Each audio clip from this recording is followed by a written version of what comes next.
Hi, book friends. This book is called The Good Egg. Let's meet an egg who tries to be perfect, but learns that it's okay to just be yourself. Let's open the book.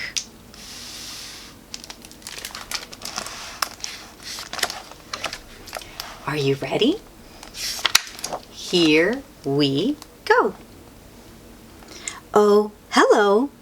I was just rescuing this cat. Know why? Because I'm a good egg. A very good egg. It's true.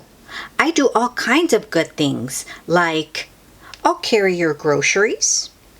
I'll water your plants. I'll change your tires. I'll paint your house. If you need any help whatsoever, I'm your egg. I've always been a good egg. It's been this way from the start, even in my earliest days. Back at the store, there were a dozen of us living together under one recycled roof. There was Meg, and Peg, and Greg, and Clegg, and Shell, and Shelly, and Sheldon, and Shelby, and Egbert, and Frank, and other Frank. The other 11 eggs weren't on their best behavior. They weren't exactly good. They ignored their bedtime. They only ate sugary cereal. They threw tantrums. They cried for no reason. They broke their stuff on purpose. Meanwhile, I tried to take charge. I tried to fix their bad behavior. I tried to keep the peace because I was a good egg. A very good egg.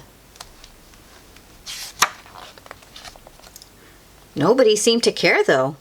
Every night, I was exhausted. My head felt scrambled. Then, one fateful morning, I noticed some cracks in my shell. Yikes! They were everywhere. My doctor said it was from all the pressure I was putting on myself. The pressure of making sure everybody was good as me. I was cracking up. Literally, something had to change. I'd had enough. I told Meg and Peg and Greg and Clegg and Shell and Shelly and Sheldon and Shelby and Egbert and Frank and other Frank that I was leaving. I can't be the only good egg in a bad carton, I said. Blah, blah, blah, they replied.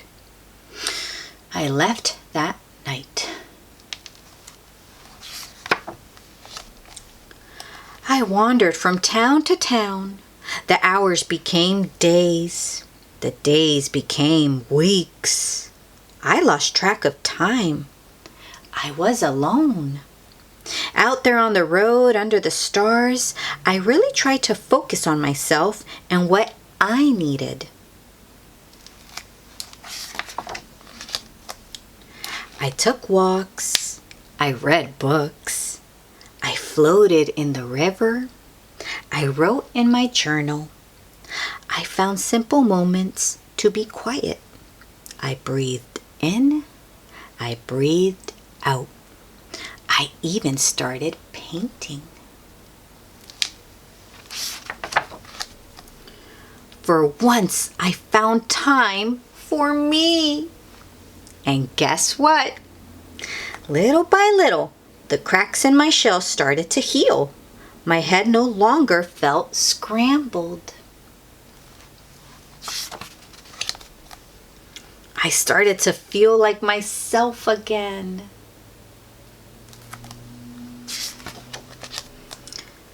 So I've made a big decision.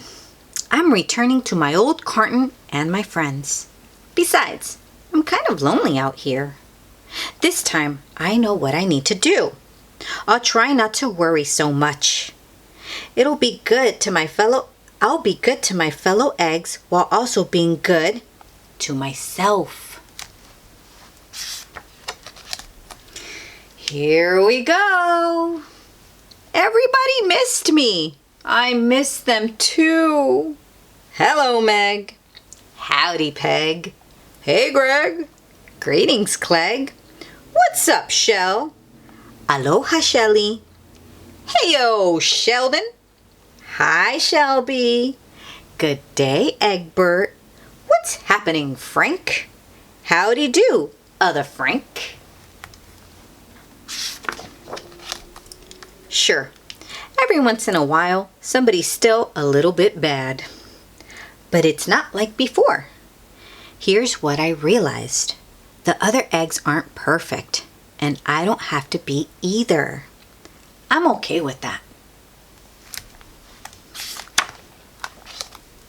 Yup, the old carton is back together. We're a solid dozen again. It's good to be home. And that's the end of The Good Egg. What a wonderful story about finding yourself. That's right. And I learned that you don't have to be perfect to be good. Until next time, bye.